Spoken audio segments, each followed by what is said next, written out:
All right, I think we're all set to go already. Awesome. Okay. Well, how's it going, everyone?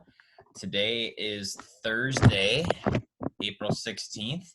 We're going to be doing fallacies here in just a little bit. We got me and Layla's chilling out today. She's been really sleepy, which has been really nice for me because some days she's not like that. So it's awesome. We're going to have our fallacies, and we haven't done these since last week. So I want you to remember, right? We have our worksheets that are going to be in the packet that you're getting. They should be, and we'll take a look in a second. I'll show you what it looks like. That'll be your homework. But while we're doing notes, you're going to be doing flashcards based off of the two fallacies that we're doing, right? Now, you're only going to need 2 index cards today.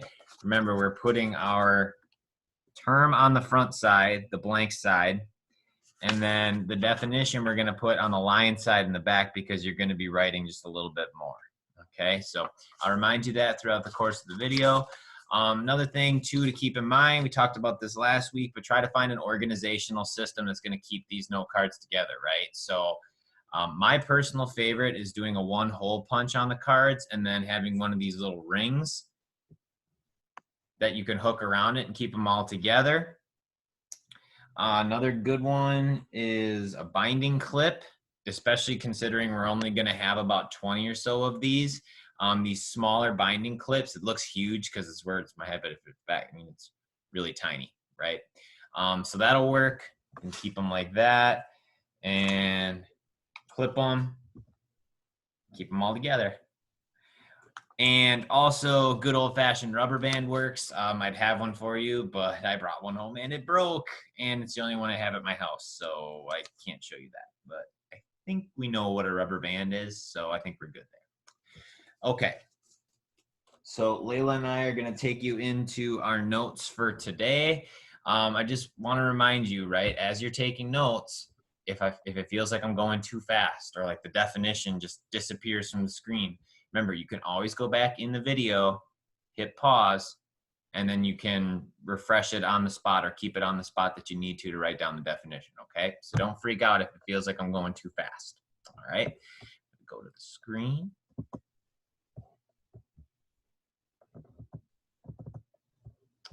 Okay. And I'm just going to go to my drive really quick. Had it up before, but it looks like I took it down. So, and here we go. This is going to be the same slides that we used last week. So if it looks familiar here on the front, it should. We're just going to go on the second half. So there we go. Let me open it with Google Slides. And take my face down from here. Okay. Okay, so this is where we left off. What you're gonna need for today is 2 index cards, something to write with, and as we talked about, something to keep your cards organized. These worksheets are the worksheet that you're getting. That's actually gonna be due on Monday, okay? You do have your fable that's due tomorrow, right? Your final draft. So anything that you can get done during this time in class today for your fallacies would be great. But priority 1 is getting that worksheet, or excuse me, getting that fable completed so that you can turn it in for full credit tomorrow, okay? Remember, any questions, either comment on my class page or feel free to email me, okay? So our first one, our first flashcard that we're doing is going to be called tu quoque. Tu quoque. So on the blank side, let's write that down. Tu quoque. Now that is Latin. That means you also. And I bolded this up here, which I feel like would be a good thing to write down for the definition. It's an ad fontem argument implying that 2 wrongs make a right. Now, ad fontem, Latin means fountain, source of water, right? So you're attacking the source of the argument rather than addressing the argument itself. Now, the reason I asked you what I did in your warm-up is because 6th graders do this all the time, and it happens in that exact same situation. A student will be caught doing something that they shouldn't be doing, and then they find a way to blame somebody else. And usually the way it happens is, oh, well, Mr. Blog, Johnny was doing it too, or Layla was doing it too. And it doesn't change the fact that, guess what? You were still doing what was wrong. Okay, so the word "you also" or "tu quoque" comes up in this fallacy, but it's when people try to either blame other people for bad things they're doing, or they try to make people look worse than what they are. And we'll get to that in a second. Now, there are a few different types of this, and we'll go through it in a second. But this is the best way I can describe all of them. An ad phantom argument implying two wrongs make a right. All right, so here's an example. You should have students read this out, but you're not here. So we have Bill and Jill. So Bill says, smoking is very unhealthy and leads to all sorts of problems. So take my advice and never start. And Jill, well, I certainly don't want to get cancer. And then Bill looks over to another coworker and says, I'm going to get a smoke. Want to join me, Dave? And Jill says, well, I guess smoking can't be that bad. After all, Bill smokes. So Bill is kind of being a hypocrite. But when Jill sees that, she's taking his advice and then seeing that he also does that. So because she sees him doing it, she thinks, well, it can't be that bad for you, simply because Bill said it. Okay, here's another one. Bill and Jill again. Jill, I think the gun control bill shouldn't be supported because it won't be effective and will waste money. And Bill says, well, just last month you supported the bill, so I guess you're wrong now. So Bill is taking what Jill said as fact, as it's right, because she said it at that point, and saying that because she changed her mind, her opinion must now be wrong. Well, that obviously isn't true, right?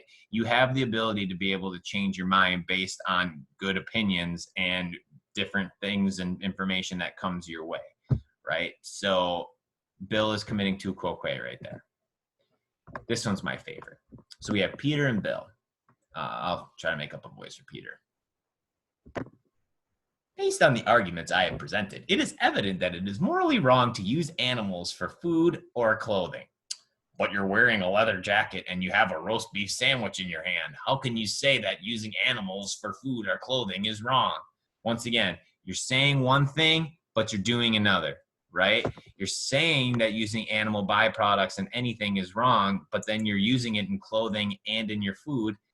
Obviously, you're not practicing what you preach, right? That is an example of tu quoque. Now, this one I have heard so many times. We might be bad, but they're worse.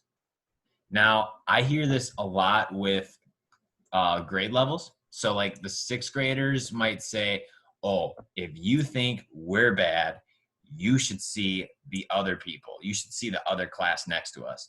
We used to say that in my class in high school for substitutes that came in. They would say that we had bad behavior, and we would always say that the class above us was much worse. Now, they were, definitely. But were we still doing the wrong things? Absolutely. And ladies and gentlemen, the number one thing that I see this happening in sixth grade is with gum. I can't tell you how many times I've caught a student with gum and I've asked them to spit it out. And then someone looks at me and says, yeah, but Mr. Plog, Jane was chewing gum earlier and you didn't yell at her. And well, unfortunately, number one, you still did it. And number two, since you weren't listening, you'd probably get an FYI for that rather than just spitting your gum out. But you get my point, right? You're using somebody else and attacking someone rather than addressing the real issue at hand. Okay, so here's your second one. This is the genetic fallacy. And this is going to be on the front, right? We're doing genetic fallacy. And then on the back line side, you have this right here. It's an ad phantom argument and gives a statement that an idea should be discounted or trusted simply because of its source of origin. Now, this does sound a lot like ad hominem abusive, right? Because you're talking about a specific person and saying, oh, they should be trusted or not trusted simply because of where it comes from, okay? But it is a little bit different.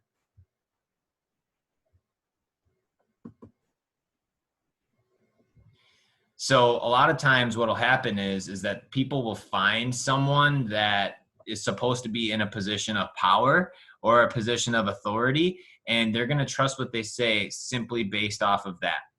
Okay. A doctor says that smoking is wrong.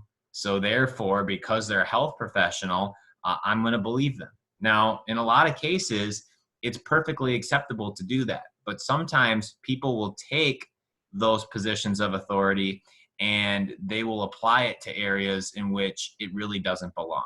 And I have some examples for you. Okay. So she is a teacher in a public school. So any claims that she makes about the public school system are biased, meaning that she is going to favor it, and untrue. Well, just because you do teach in a public school and you have good things to say about it, that doesn't mean that you shouldn't trust them just because that's the place that pays their wage, right? There's probably a reason that they believe that they wanted to teach in a public school. And because of that, they're going to have some favorable views on it. Here's another one. My big brother told me that boys can't be trusted, and I believe him. Well, that completely falls right on top of itself, right? If you say that boys can't be trusted, then obviously you shouldn't be able to trust your big brother in that situation, right? My doctor is overweight, so I don't believe anything he tells me about improving my health. Well, there could be any number of reasons why your doctor might be overweight, okay? But it doesn't change the fact that he does have a medical degree and he does understand what the human body needs in order to be healthy and survive. Okay. This one I found interesting. I found this one online. Donald Trump is a millionaire, so anything he says about the economically disadvantaged people in the country is a bunch of lies. That's not necessarily true, right?